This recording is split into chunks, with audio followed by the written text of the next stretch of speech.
Saudari dan saudara yang terkasih di dalam Tuhan Yesus, marilah kita berdoa. Doa yang diajarkan oleh Tuhan Yesus sendiri, dalam nama Bapa dan Putra dan Roh Kudus. Amin. Bapa kami yang ada di surga, dimuliakanlah namamu, datanglah kerajaanmu, dan jadilah kehendakmu di atas bumi seperti di dalam surga. Berilah kami rejeki pada hari ini, dan ampunilah kesalahan kami, seperti kami pun mengampuni yang bersalah kepada kami.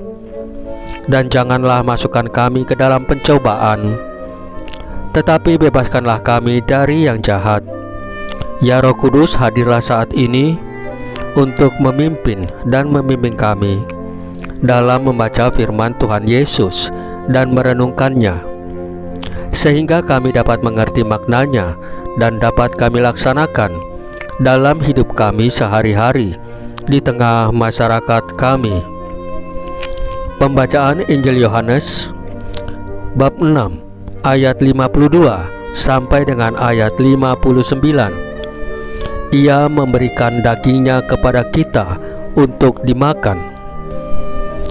Di rumah ibadat di Kapernaum, orang-orang Yahudi bertengkar antara mereka sendiri dan berkata, "Bagaimana Yesus ini dapat memberikan dagingnya kepada kita untuk dimakan?" Maka kata Yesus kepada mereka, "Aku berkata kepadamu, sesungguhnya jikalau kamu tidak makan daging anak manusia dan minum darahnya, kamu tidak mempunyai hidup di dalam dirimu. Barang siapa makan dagingku dan minum darahku, ia mempunyai hidup yang kekal, dan aku akan membangkitkan dia pada akhir zaman. Sebab dagingku adalah benar-benar makanan, dan darahku adalah benar-benar minuman. Barang siapa makan dagingku dan minum darahku, ia tinggal di dalam aku, dan aku di dalam dia. Sama seperti Bapa yang hidup mengutus aku, dan aku hidup oleh Bapa. Demikian juga barang siapa yang memakan aku akan hidup oleh aku. Akulah roti yang telah turun dari surga, bukan roti seperti yang dimakan nenek moyangmu, dan mereka telah mati.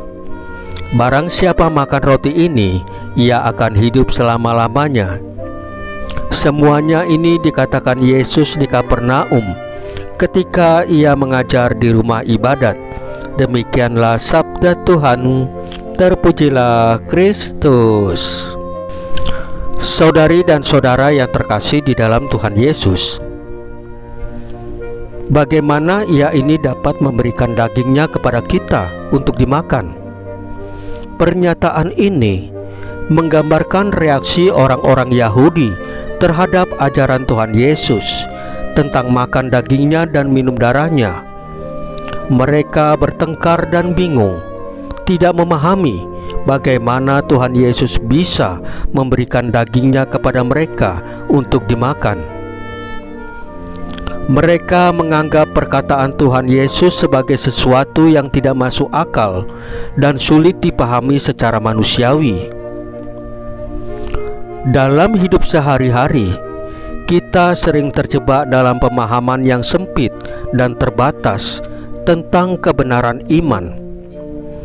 Terkadang kita juga mengalami kesulitan dalam memahami Alkitab atau firman-firman Tuhan Yesus, atau masalah rohani kita dengan kehidupan nyata.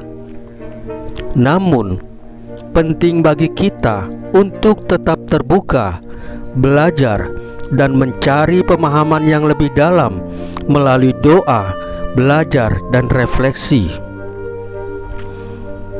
Andalkanlah Roh Kudus untuk membimbing kita dalam memahami kebenaran yang tersembunyi dalam ajaran-ajaran dan firman Tuhan Yesus. Roh Kudus membantu kita untuk melampaui pemahaman manusiawi dan memperoleh wawasan rohani yang lebih dalam. Namun, kita perlu juga merendahkan hati, mengakui keterbatasan kita, sehingga kita dapat memahami kebenaran Tuhan Yesus yang lebih dalam. Dengan demikian, kita dapat tumbuh dalam iman. Saudari dan saudara yang terkasih di dalam Tuhan Yesus, marilah kita berdoa. Terima kasih ya Tuhan Yesus, karena Engkau selalu membimbing dan mengajar kami. Kami menyerahkan diri kami kepadamu, memohon agar Engkau terus membuka mata hati kami untuk melihat kebenaran-Mu yang tersembunyi. Salam Maria, penuh rahmat, Tuhan sertamu. Terpujilah Engkau di antara wanita, dan terpujilah buah tubuh-Mu Yesus. Santa Maria Bunda Allah, doakanlah kami yang berdosa ini, sekarang dan waktu kami mati. Ya Tuhan Yesus, tambahkanlah iman kami hanya kepadamu saja, karena hanya Engkaulah Tuhan dan Juru Selamat kami satu-satunya. Tidak ada yang lain. Dalam nama Bapa dan Putra dan Roh Kudus. Amin. Saudari dan saudara yang terkasih di dalam Tuhan Yesus, bacaan firman dan renungan hari ini sudah selesai. Tuhan Yesus memberkati kita semua.